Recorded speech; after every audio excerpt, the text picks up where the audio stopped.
Greetings to you all in the matchless name of our Lord Jesus Christ. We welcome you another episode of GFN on the mic.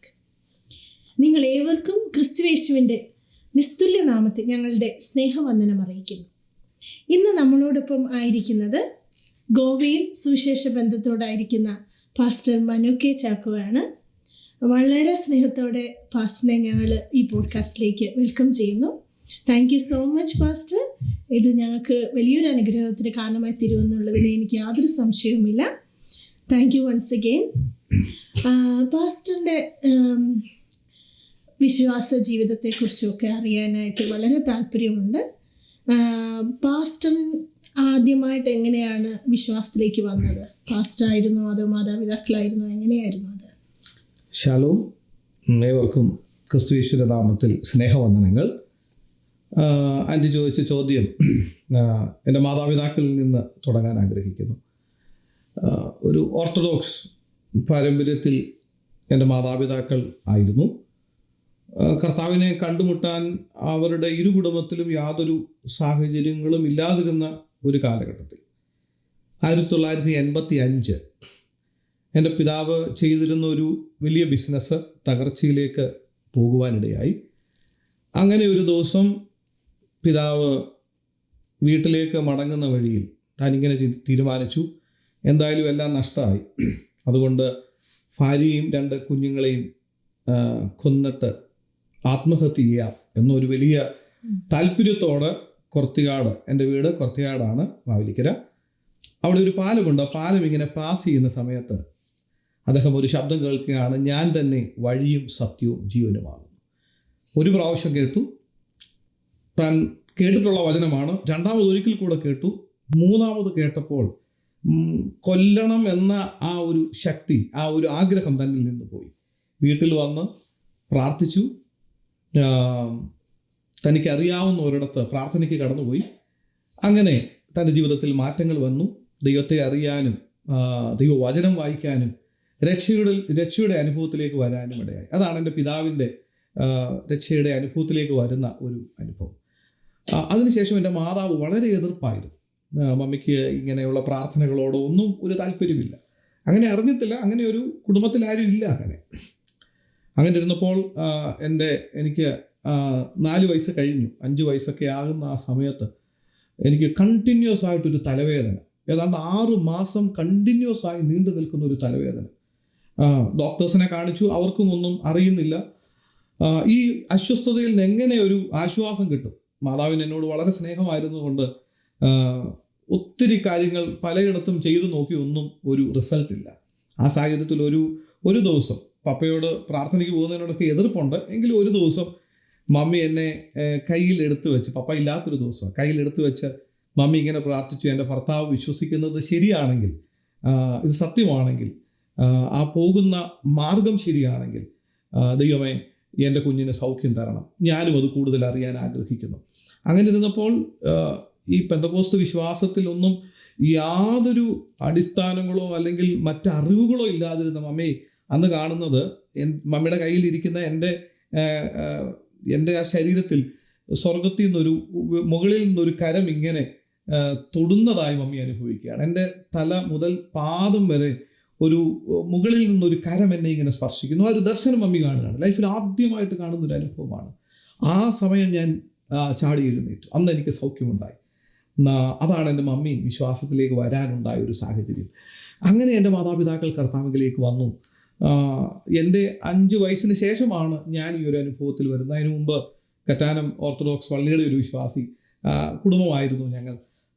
അതിനുശേഷം കർത്താവിനെ കൂടുതൽ അറിയാനും Sunday school പഠിക്കാനും കറ്റാനത്തുള്ള IPC Hebron ചർച്ചിലെ വിശ്വാസികളായി ഞങ്ങൾ അവിടെ കടന്നുപോയി ദൈവവചനം പഠിക്കാനൊക്കെ ഒരു അവസരം ഉണ്ടായി. അതിനുശേഷം എൻ്റെ 12ാമത്തെ വയസ്സിൽ രക്ഷിക്കപ്പെടാനും 15ാമത്തെ വയസ്സിൽ സ്നാനപ്പെടാനും 18ാമത്തെ വയസ്സിൽ ഞാൻ ഇന്നും അത് നന്നായി ഓർക്കുന്നു ആ ഇൻസിഡൻറ്റ്, പരിശുദ്ധാത്മാഭിഷേകം പ്രാപിപ്പാനും കർത്താവ് ഇടയാക്കി. അത് കുമ്മനാട് ജനറൽ കൺവെൻഷനാണ്, IPCയുടെ ജനറൽ കൺവെൻഷൻ. വില്യം ലീ എന്ന് പറയുന്ന ഒരു ദൈവദാസൻ വന്ന് പരിശുദ്ധാത്മാവിനെ കുറിച്ച് ക്ലാസ് എടുത്തു, പ്രസംഗിച്ചു. അന്നത്തെ ശനിയാഴ്ചത്തെ വൈകിട്ടത്തെ മീറ്റിങ്ങിൽ എനിക്ക് അഭിഷേകം പരിശുദ്ധാത്മാവിൽ നിറയുവാനും അന്യഭാഷകളിൽ സംസാരിക്കുവാനും ഒക്കെ ഉള്ളൊരു അവസരം, ആ ഒരു അനുഭവം എൻ്റെ ജീവിതത്തിലുണ്ടായി. ഇതാണ് ഞങ്ങൾക്ക് ദൈവഭാഗത്തേക്ക് കടന്നു വരുവാൻ എൻ്റെ മാതാപിതാക്കളെ ദൈവം ഉപയോഗിച്ചു. ഞങ്ങൾക്കും അങ്ങനെ ഒരു അവസരം ഉണ്ടാകുവാനിടയായി. ഇത്ര വലിയ അനുഗ്രഹമാണ് അല്ലേ കർത്താവിനെ. അങ്ങനെ ആ വിശ്വാസത്തിൽ പിന്നീട് മുമ്പോട്ട് എപ്പോഴായിരുന്നു സുവിശേഷ വേലയിലേക്ക് ഇറങ്ങണമെന്ന് തോന്നാൻ? അതെ, എൻ്റെ മാതാപിതാക്കൾക്ക് ഞാൻ ആദ്യമേ പറഞ്ഞല്ലോ 1985 കർത്താവിനെ പിതാവ് പറയുന്നത്. അതിന് മുമ്പ് ഞാൻ ഉണ്ടാകുന്നതിന് മുമ്പ് പിതാവ് ഒരു പരിമല പള്ളിയിലും വേളാങ്കണ്ണിയിലും ഒക്കെ ഒരു നേർച്ച നേർന്നു. എൻ്റെ ഒരു ആൺമകനാണെങ്കിൽ അവനെ ഒരു അച്ഛനാക്കിയേക്കാം എന്നുള്ളൊരു ആഗ്രഹക്കാരനായിരുന്നു എൻ്റെ പിതാവ്. രക്ഷിക്കപ്പെട്ടതിന് ശേഷം അദ്ദേഹം മാറി ഒരു സുവിശേഷകനാക്കണം എന്നുള്ളൊരു ആഗ്രഹം തനിക്കുണ്ടായിരുന്നു. പക്ഷേ എൻ്റെ പിതാവും മാതാവും സുവിശേഷ വേലയിൽ നിൽക്കുന്നത് കൊണ്ട് അതിലെ ഒത്തിരി പരിമിതികളും ബുദ്ധിമുട്ടുകളും ഒക്കെ ഞാൻ മനസ്സിലാക്കിയതുകൊണ്ട് ഒരിക്കൽ പോലും ഒരു സുവിശേഷകൻ അല്ലെങ്കിൽ ഒരു പാസ്റ്റർ ആ തരത്തിലുള്ളൊരു മിനിസ്ട്രി വേണ്ട, ഏതെങ്കിലുമൊക്കെ നിലവാരത്തിൽ അങ്ങനെ ചെയ്യുന്നവരെ ഹെൽപ്പ് ചെയ്യാമെന്നൊരു ആഗ്രഹത്തിൽ ഞാൻ നന്നായി പഠിക്കുകയും എൻ്റെ വിദ്യാഭ്യാസ ഡിഗ്രിക്ക് ശേഷം ബോംബെയിലും, ഞാൻ ജനിച്ചത് കോയമ്പത്തൂരാണ്, തിരുപ്പൂരാണ്, ആ തിരുപ്പൂരും ഞാൻ വർക്ക് ചെയ്തുകൊണ്ടിരിക്കുന്ന ഒരു സാഹചര്യത്തിൽ, നന്നായിട്ട് ബിസിനസ്സും ജോലിയും ഒക്കെ ചെയ്തുകൊണ്ടിരിക്കുന്ന സാഹചര്യത്തിൽ 2007 മെയ് മാസം 15 ഉച്ചയ്ക്ക് 2 മണിക്ക് ദൈവത്തിൽ നിന്നുള്ളൊരു സ്പെഷ്യൽ കോളിംഗ് എൻ്റെ ലൈഫിൽ എനിക്ക് ഉണ്ടാകുവാനിടയായി. അത് ശാരീരികമായിട്ടും ഞാൻ മാനസികമായിട്ടും ഒക്കെ അനുഭവിച്ച ഒരു കോളായിരുന്നു അത്. ആ കിടക്കയിൽ ഞാൻ ദൈവത്തോട് ഇങ്ങനെ ഒരു പ്രാർത്ഥന പ്രാർത്ഥിച്ചു, ദൈവമേ നീ എനിക്ക് ഒരു ദിവസം കൂടെ ഭൂമിയിൽ ശേഷിച്ചാൽ ഞാൻ നിനക്ക് വേണ്ടി ജീവിക്കാം. ആ തരത്തിൽ എടുത്ത ഒരു തീരുമാനം എന്നെ സുവിശേഷ വേലയിലേക്ക് നയിക്കുവാനിടയായി. കാര്യം എൻ്റെ മാതാപിതാക്കൾ ആഗ്രഹിച്ചിരുന്നു ഞാനൊരു സുവിശേഷ വേലക്കാരനാകണം എന്നുള്ളൊരു ആഗ്രഹം അവർക്കുണ്ടായിരുന്നു. പക്ഷെ എൻ്റെ ആഗ്രഹം മറ്റൊന്നായിരുന്നു. പക്ഷെ ദൈവത്തിൻ്റെ ആഗ്രഹം അതിൽ വലുതായിരുന്നത് കൊണ്ട് സമയത്ത് കർത്താവ് എന്നെ ആ ഒരു നിലവാരത്തിലേക്ക് വിളിച്ചിറക്കി. അതാണ് സുവിശേഷ വേലയിലേക്ക് വരാനുണ്ടായ ഒരു സാഹചര്യം. ആദ്യമേ എവിടെയായിരുന്നു പാസ്റ്ററിന്റെ സുവിശേഷ പ്രവർത്തനം? ഞാൻ ജോലി ചെയ്തുകൊണ്ടിരുന്നത് തിരുപ്പൂരായിരുന്നു. അതിനുശേഷം 2007 ഞാൻ ആ ജോലി ചെയ്യുന്നതിനോടൊപ്പം തന്നെ MD എന്ന് പറഞ്ഞൊരു കോഴ്സ് ചെയ്യുന്നുണ്ടായിരുന്നു. പക്ഷേ അതിനുശേഷം ഞങ്ങൾ ആൻഡമാൻസിലേക്ക്, ഞാനും വൈഫും രണ്ടുപേരും ആൻഡമാൻസിലേക്ക് പോയി. വൈവാം എന്ന് പറഞ്ഞൊരു ഓർഗനൈസേഷൻ്റെ ഒരു DTS എന്ന് പറഞ്ഞൊരു ട്രെയിനിങ് കഴിഞ്ഞ് ഞങ്ങൾ ബോംബെയിലേക്ക് മടങ്ങി വന്നു.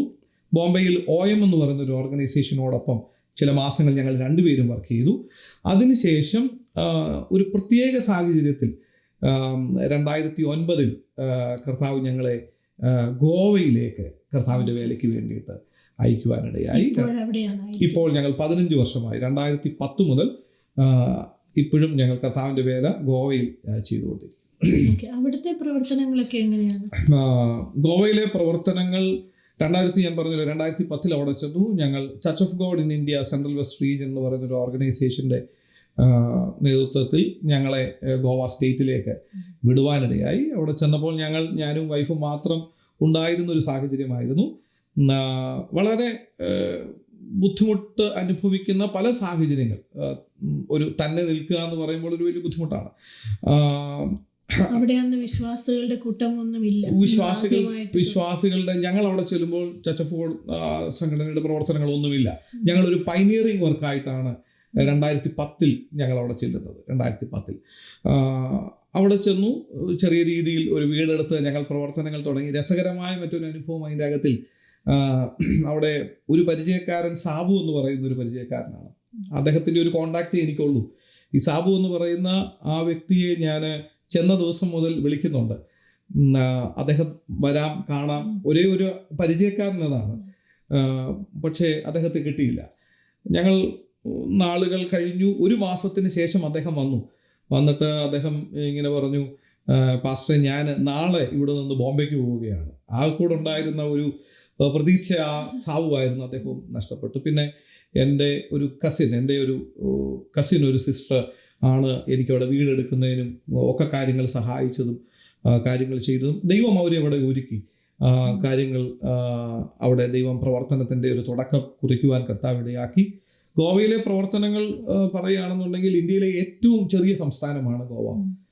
ചെല്ലുന്നതിന് മുമ്പ് ഞാൻ വിചാരിച്ചുകൊണ്ടിരുന്നത് ഒരു ക്രിസ്ത്യൻ സ്റ്റേറ്റ് ആണെന്ന്. അവിടെ ചെന്ന് കഴിഞ്ഞപ്പോഴാണ് മനസ്സിലായത് അതൊരു 27% മാത്രം ക്രിസ്ത്യൻസ് ഉള്ള ഒരു സംസ്ഥാനമാണ്. നോക്കിയാൽ എല്ലാ ധാർമ്മികതകളും ഒത്തിരി കാണാൻ കഴിയുന്ന ഒരു സംസ്ഥാനം കൂടെയാണ് ഗോവ എന്ന് പറയുന്നത്. അവിടെ ഒരു ടൂറിസ്റ്റ് കേന്ദ്രമാണ്. ലോകത്തിന്റെ എല്ലാ ഇടങ്ങളിൽ നിന്നുമുള്ള ആളുകൾ വരുന്ന ഒരു ടൂറിസ്റ്റ് കേന്ദ്രമാണ്. തന്നെയല്ല, അനേക ക്രൈസ്തവ ദേവാലയങ്ങൾ നമുക്കവിടെ കാണാനായി സാധിക്കുന്നു. അങ്ങനെ ഉള്ള ഒരു പട്ടണമാണ്. ചൂതാട്ടം ഒഫീഷ്യലായി അംഗീകരിച്ച ഇന്ത്യയിലെ ഒരു സംസ്ഥാനം കൂടെയാണ് casinos, offshore, onshore casinos. അങ്ങനെ മദ്യം, അതിന് ടാക്സ് കുറവാണ്. അങ്ങനെയൊക്കെയുള്ള നിലവാരത്തിൽ ഉള്ള ഒരു സ്റ്റേറ്റാണ് ഗോവ എന്ന് പറയുന്നത്. 2010 മുതൽ ഞങ്ങൾക്ക് അവിടെ പ്രവർത്തനങ്ങൾ തുടങ്ങുന്നതിനും ഗോവയിൽ 12 താലൂക്കുകളാണുള്ളത്. അതിലെ 5 താലൂക്കുകളിൽ നമുക്ക് ഇപ്പോൾ പ്രവർത്തനങ്ങളുണ്ട്. 5 കർത്താവിൻ്റെ ദാസന്മാർ ഞങ്ങൾ ഒരുമിച്ച് പ്രവർത്തിക്കുന്നു. അതാണ് ഗോവയുടെ ഒരു ഇപ്പോഴത്തെ ഞങ്ങൾ നിൽക്കുന്ന സ്റ്റാറ്റസ് എന്ന് പറയുന്നത്.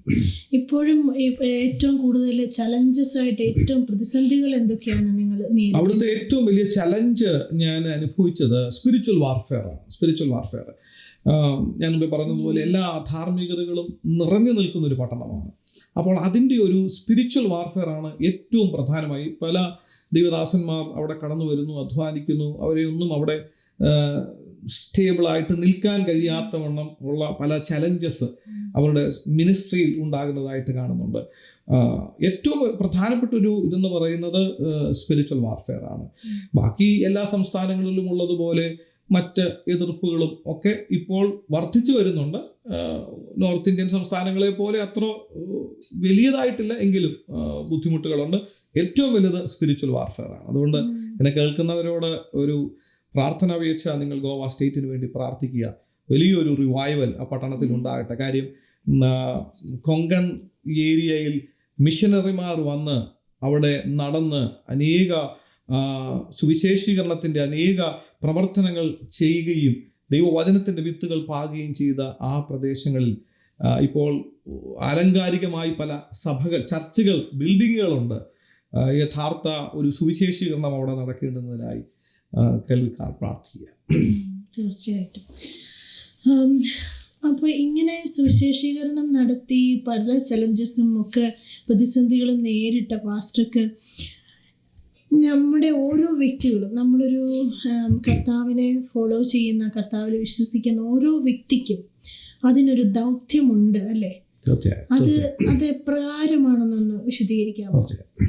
വ്യക്തികൾക്ക്, കുടുംബങ്ങൾക്ക്. നമ്മൾ ഓരോരുത്തരും, every Christian is A missionary and every person is A mission field എന്നാണ് പറയുന്നത്. എല്ലാ വ്യക്തികളും ഒരു മിഷണറിമാരാണ്. എല്ലാ ക്രിസ്ത്യൻസും ഓരോ മിഷണറിമാരാണ്. നമ്മളെല്ലാവരും, അല്ലാതെ പാസ്റ്റർ എന്നോ പ്രത്യേകം ഒരു കോളിങ്ങോ ഒന്നും വേണ്ട. സുവിശേഷീകരണം നമ്മളിൽ എല്ലാവരിലും ദൈവം തന്നിരിക്കുന്ന കാര്യം. ആ തീയിൽ നിന്ന് നാം മാറുവാനിടയായി. ആ അന്ധകാരത്തിൽ നിന്ന് നമ്മൾ അത്ഭുത പ്രകാശത്തിലേക്ക് വന്നു.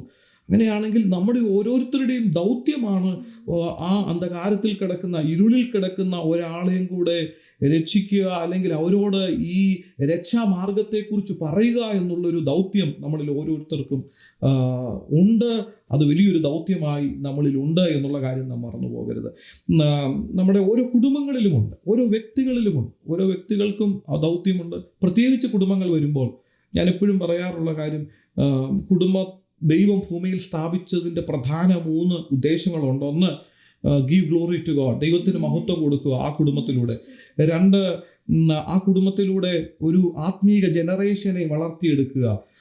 3, ദൈവത്തെ ആ കുടുംബം മറ്റുള്ളവരെ അറിയിക്കുക. ആ കുടുംബത്തിലൂടെ അനേകർ, ചുറ്റുപാടുകൾ യേശുവിനെ അറിയണം, യേശുവിനെ കാണണം. ഈ ഒരു വലിയ ദൗത്യമാണ്. അത് വ്യക്തികൾക്കുമുണ്ട്, കുടുംബങ്ങൾക്കുമുണ്ട്. അതുകൊണ്ട് ഓരോ വ്യക്തികളും ഓരോ കുടുംബങ്ങളും നമ്മളെ ഏൽപ്പിച്ച ദൗത്യത്തെ വളരെ ആഴത്തിൽ മനസ്സിലാക്കി, നമ്മളെ ഏൽപ്പിച്ചിരിക്കുന്ന ഉത്തരവാദിത്വത്തെ മനസ്സിലാക്കി അത് ചെയ്യാൻ നമുക്ക് കഴിയട്ടെ. നാം മനസ്സിലാക്കിയ സന്തോഷം, നാം അനുഭവിക്കുന്ന ആ സന്തോഷവും രക്ഷ മറ്റുള്ളവരും അനുഭവിക്കട്ടെ. അനേകർ അറിയാത്തവരായി നമ്മുടെ ചുറ്റുപാടുകൾ കിടക്കുന്നു. അവരെ കൂടെ അറിയിക്കുക എന്ന വലിയ ദൗത്യം ദൈവം വ്യക്തിപരമായും ഒരു കുടുംബത്തിലും നമ്മളെ ഏൽപ്പിച്ചിട്ടുണ്ട്. അത് ചെയ്യാൻ ദൈവം നമ്മളെ സഹായിക്കട്ടെ. Thank you pastor. അത് വളരെ ഒരു ഇൻസൈറ്റ്ഫുൾ ആയിട്ടുള്ള ഒരു മെസ്സേജാണ് പാസ്റ്റർ ഞങ്ങൾക്ക് തന്നത്. ഓരോ വ്യക്തിക്കും ആ ദൗത്യമുണ്ടെന്നുള്ളത് പലപ്പോഴും പലരും മറന്നു പോകാറുണ്ട് അല്ലേ. നമ്മുടെ ഒരു പുതിയൊരു ജനറേഷനെ വാർത്തെടുക്കുന്ന കുടുംബം, അവരെ കർത്താവിനെ കുറിച്ച് മറ്റുള്ളവരോടും പറയുക എന്നുള്ളത് ഏറ്റവും വലിയ ദൗത്യം തന്നെയാണ്. പാസ്റ്റർ ഇത്രയും നേരം വളരെ അനുഗ്രഹീതമായ സാക്ഷ്യം കേൾക്കാൻ, പാസ്റ്ററിൻ്റെ സുവിശേഷീകരണത്തെക്കുറിച്ച് കേൾക്കുവാൻ, അത് മറ്റുള്ളവർക്കൊക്കെ കേൾക്കുന്നവർക്കൊക്കെ അതൊരു ഇൻസ്പിറേഷൻ ആകുമെന്ന് തന്നെ ഞാൻ വിശ്വസിക്കുന്നു. അങ്ങനെ ഞാൻ പ്രാർത്ഥിക്കുന്നു. പാസ്റ്റർ മനുവിനും ഞങ്ങളുടെ സ്നേഹവും നന്ദിയും അറിയിക്കുകയാണ്. ദൈവം ഇങ്ങനെ ഒരു അവസരം തന്ന കർത്താവിന് സകല മഹത്വവും ഞാൻ അർപ്പിക്കുന്നു, നന്ദി കരേറ്റുന്നു. ഇനിയും മുമ്പോട്ടും പാസ്റ്ററിനെയും കുടുംബത്തെയും ദൈവം എല്ലാ അനുഗ്രഹങ്ങളാലും നിറയ്ക്കട്ടെ. സുവിശേഷ വേലയിൽ കൂടുതൽ പ്രതിസന്ധികളൊക്കെ വരുമ്പോൾ ഞങ്ങളുടെയൊക്കെ പ്രാർത്ഥനയുണ്ടാവും. അതുപോലെ ദൈവം കൂടുതൽ അനുഗ്രഹിക്കട്ടെ, കൂടുതൽ ആത്മാക്കളെ കർത്താവിന് വേണ്ടി നേടുവാൻ പാസ്റ്ററിനെ അനുഗ്രഹിക്കട്ടെ എന്ന് പ്രാർത്ഥിക്കുന്നു. Thank you pastor. Thank you. God bless you.